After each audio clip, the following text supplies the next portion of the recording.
Hi, I'm Karan, and in this video we'll be using pronouns. Now using pronouns can be tricky.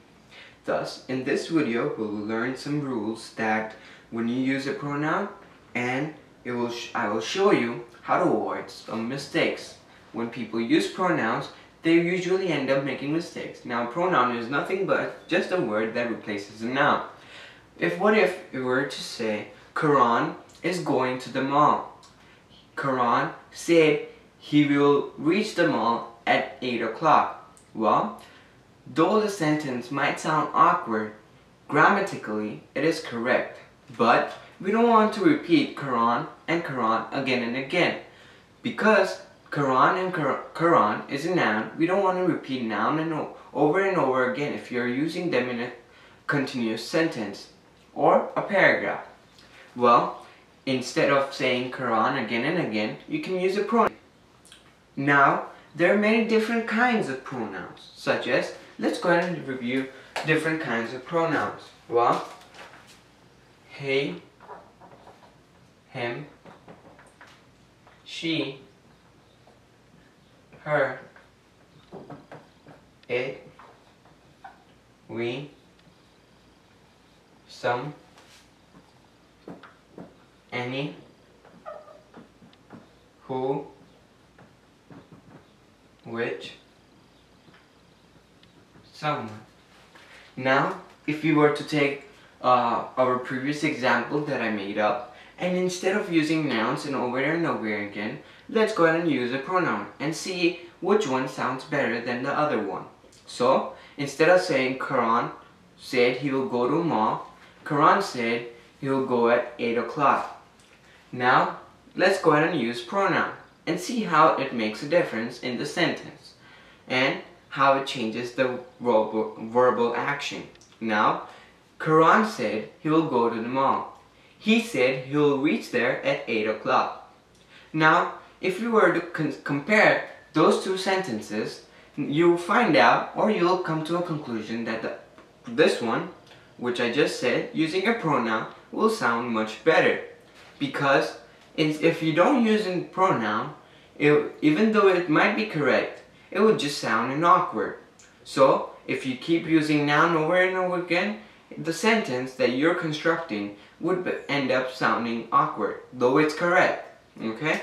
But you don't want to make those mistakes. That's the reason why we use a pronoun, okay?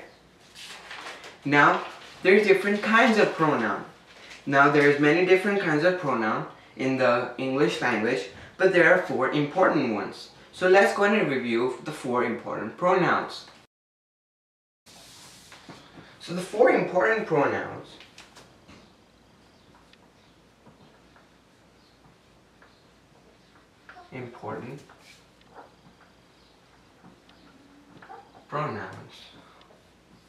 are, the first one would be personal pronoun.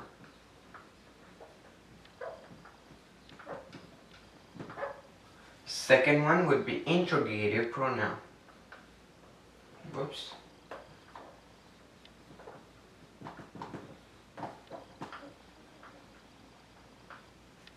Third one would be indefinite pronoun.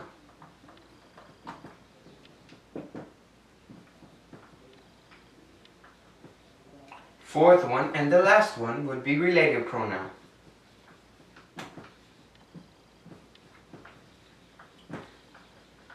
Now these are just 4 different types of, or 4 different kinds of pronoun. And there are many more in the English language. But this is the 4 important ones that which is more oftenly used. So in this video we'll go over each and every of them. First, at personal pronouns. So what is a personal pronoun? So if you were to talk about personal pronouns, what are personal pronouns? Let's go ahead and use another marker. Well, personal pronoun basically refers to a person, to the person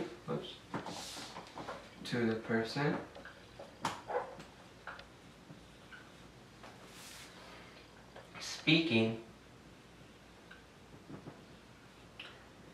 the person being spoken to, or the person or thing being spoken about. So this is the personal pronoun. Now some of the most common personal pronouns that we use in the English language are I, me, you, he, she, him, her, it, we, us, them, okay? Then, them. So pronouns can be either singular or plural. Now we talked about singular and pronouns, singular verbs and plural verbs in other video. So singular, what is a singular? By singular, we mean we are talking about only one person. By plural, we mean we are talking to more than one person. So this is the common difference between a singular and a plural words or any sentences that we talked about. Now here we are talking about pronouns. So a pronoun should basically match its antecedent in numbers. Now you is both singular or plural because it's used in plural and singular pronoun. Now an interrogative pronoun, as you might know, by the prefix or the first one, interrogative, because we talked about interrogative sentences, which are basically sentences that ask you a question. So you might guess the interrogative pronoun are pronouns basically what introduces a question. Well, if you said that, you're correct. Now, an interrogative pronoun, let's go ahead and write that. An interrogative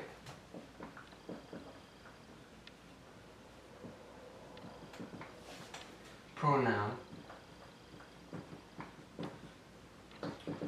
introduces a question. And you can see interrogative pronoun often used in a test or question paper, because an interrogative pronoun, few examples of them would be who, whom, whose, which, what. So there are only 5 interrogative pronouns which can basically introduce a question. Now let's go ahead and move on to sentences that can be used in interrogative pronoun. So what do I mean by that? Well, what I mean by that is basically we can also construct a sentence out of an interrogative pronoun. So let's go ahead and construct a sentence out of an interrogative pronoun. What I mean by that would be using the pronoun which basically asks or introduces a question.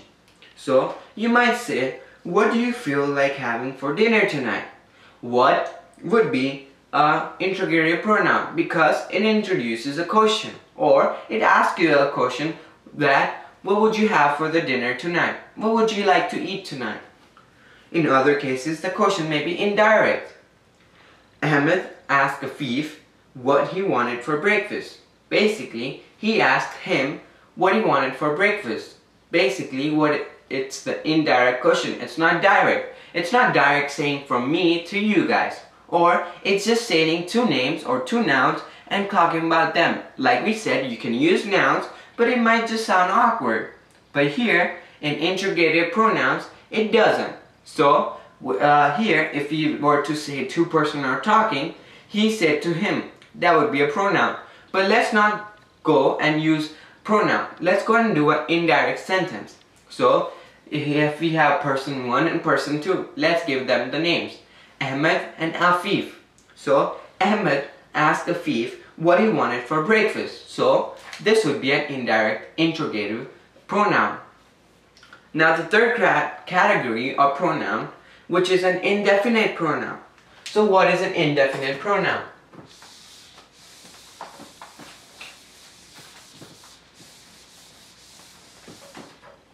An indefinite pronoun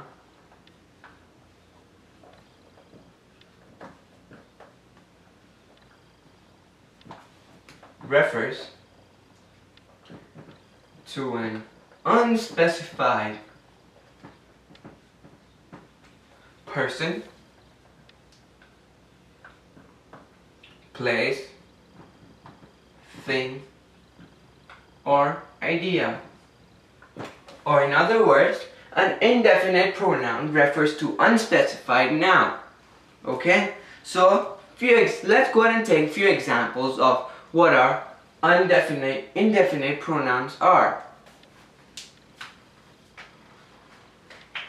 So let's go ahead and use the red marker.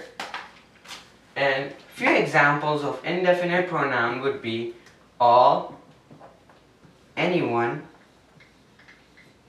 anything, both, each, everybody,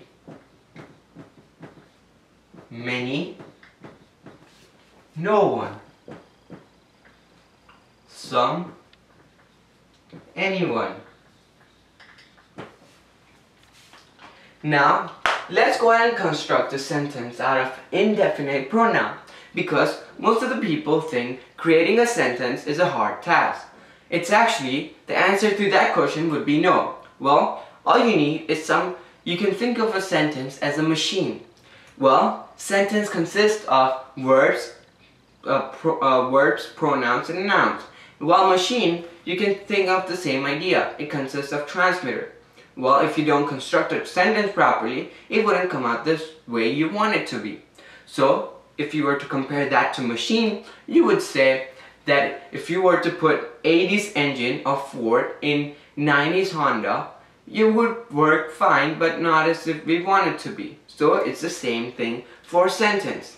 So for example, if you were to construct a sentence, we would say all are invited to tonight's dance. So it's talking about to everybody who is present in the room or whatever the hall, anything. Okay, so it's talking about unspecified person. It's not directly talking to you or he or she come to tonight's dance. It's talking to everybody present over here. So it's unspecified. It's indirect. Okay, everybody is welcome. Okay, now you're not going to tell your friends everybody is welcome. You're basically telling everyone, which might include friends, family, and strangers, because everybody, okay, is invited, or everybody is welcome. So it's actually unspecified noun. Now let's go ahead and construct the sentence out of no one, because no one would be a indefinite pronoun which people think that it's really awkward. Well, okay, so let's go ahead and make a sentence. Well, if we were to make a sentence of no one, we would say no one should feel shy about coming. So if I were to invite unspecified person who are watching the videos, I don't know how many people are watching the videos, so I can use an indefinite pronoun saying you guys don't feel shy to come to my party. Okay, so that would be an example or a sentence of indefinite pronoun. Now at last we come to our final pronoun, which is a relative pronoun. So let's go ahead and talk about what a relative pronoun is.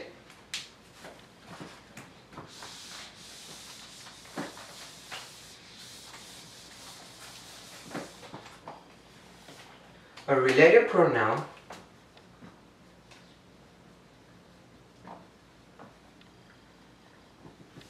is used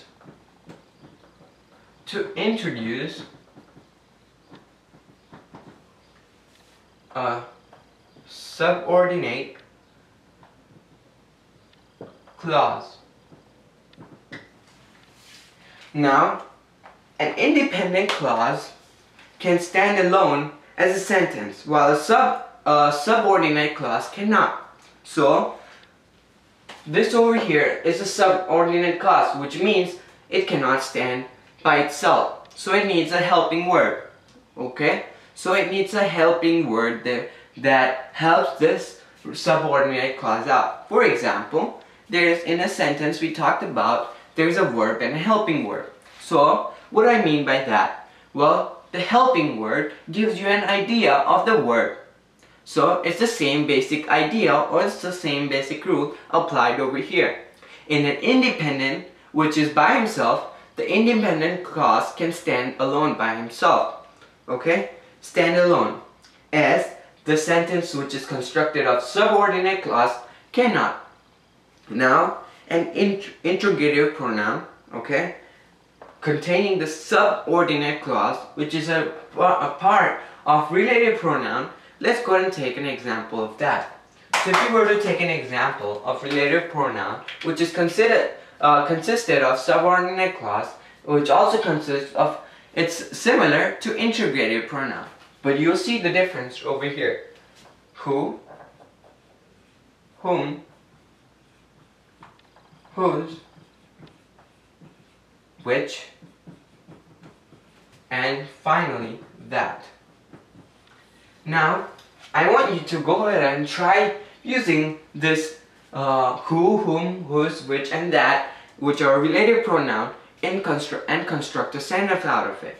Well, you would find out that you need a helping word with that. Well, it's only because it's a subordinate clause. It's not an independent clause. So, I hope you guys master the skills of 4 different types of important pronouns. So, now what I want you to do is basically go ahead and construct a sentence, and hopefully if you have mastered the skills, you'll be able to construct a far more better sentence, or much better sentence that the American people or British people can. Hopefully you'll do better than them, and gradually you increase your knowledge in English language. So thank you for watching this video. Have a nice day.